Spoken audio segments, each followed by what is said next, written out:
I consider Drew a master teacher because of what he does in the classroom and then the role he plays throughout the whole community. He's always trying new things like doing role-playing activities in class. While he's teaching the Spanish Inquisition in his history class, he always invites teachers to basically bust into his classroom and yell out, "Nobody expects the Spanish Inquisition." Drew wants, I would say, students to consider issues from all sides, right? To be able to look at it from a variety of perspectives. And so Drew, I think, very much helps kids think about their identity from these different kind of lenses. Alongside all that he does in the classroom, he's always taking on additional projects like the student council and the poetry cafe that he organizes.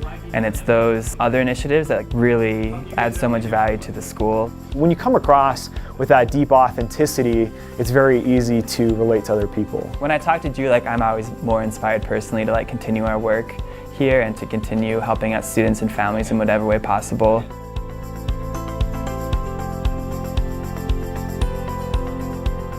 There was a student who was struggling. Because of that struggle, he articulated that he did not belong to this community. After a year, he did stand up at the end of the closing circle and say, "I feel like I'm a part of this community." I think Avery is a testament to that student's feelings of success. She worked extremely hard, checking in with him and making sure that he felt empowered.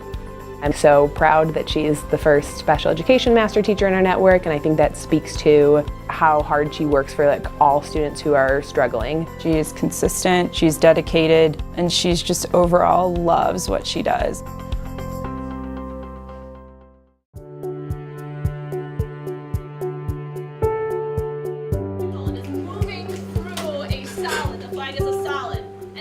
The connections and building that classroom environment has been the space that sets her apart and puts her in that realm of being a master teacher. For one particular boy, she had every single teacher who taught the student come to his parent-teacher conference to just share that we are on the student's team and we want him to be successful. And she went out of her way to plan this a month in advance. She is literally going above and beyond what's asked of her every single day. She's always striving for that next piece and that next goal. She does a great job of making people feel like they belong, that they matter, and that we're all doing this for kids.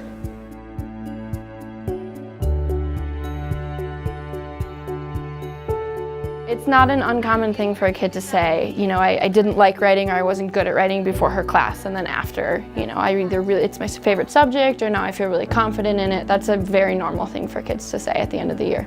She creates a lot of really good culture on the grade level team as well. People look to her if they need something, kind of that what would Molly do sort of thing. And kids know too, they just know that if they need anything, if they want to be celebrated for something, if they need to cry to somebody, if they need a hug.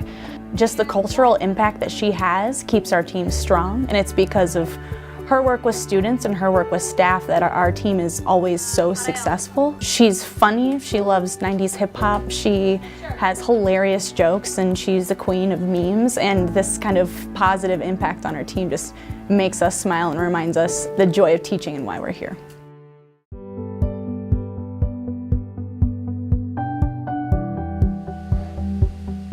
Through the years, I've had so many students come back and say, it was a hard transition into Mr. Giglio's class, but because of his high standards, I was ready for college. He has the propensity for setting off fire alarms. He loves demos. I think that captures George's teaching style. He's always very hands-on. He wants to show the wow factor for the science that he's teaching kids. George is not a box checker.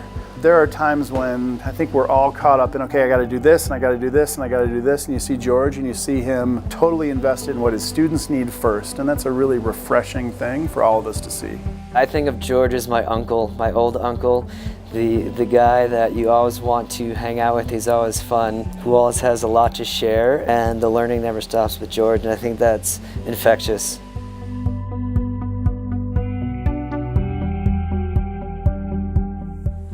As far as Leila's impact on certain students, one stands out last year. She came in as someone who did not know English. She'd never spent much time in public schools at all. Leila was her advisor, so she immediately built a relationship with her, and she basically just made it so this student felt like she was taken care of 24/7. Leila is the type of person that really cares about her students, but also the staff. This is my first year teaching here, and Leila just jumped right in, came over to my house, made dinner, that kind of thing. She's just so driven, and I think she just really has this idea like she is on planet Earth to bless these kids and the staff with the very best she can give every day, and she really follows through.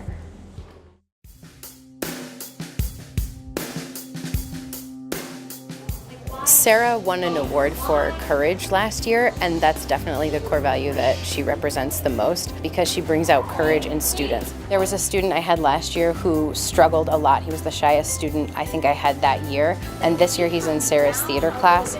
He has gained confidence. He's able to now participate in front of the whole class and carry on confident conversations with teachers. This impact that Sarah has had on our community is student-driven, and she is really good at helping students find their passions. She gets to know them, and she spends time going to see their performances in their extracurricular activities. She has them over for a holiday party at her house every year. She really invests in them as people, not just as students. Sarah is just a beautiful human being on top of all she has done for our campus.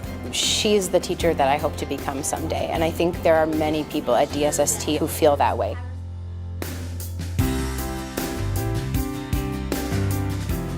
One of Hillary's great strengths is her ability to push us to think about our actions and whether or not they match our values. And in the end, we're a better school because she continually does that.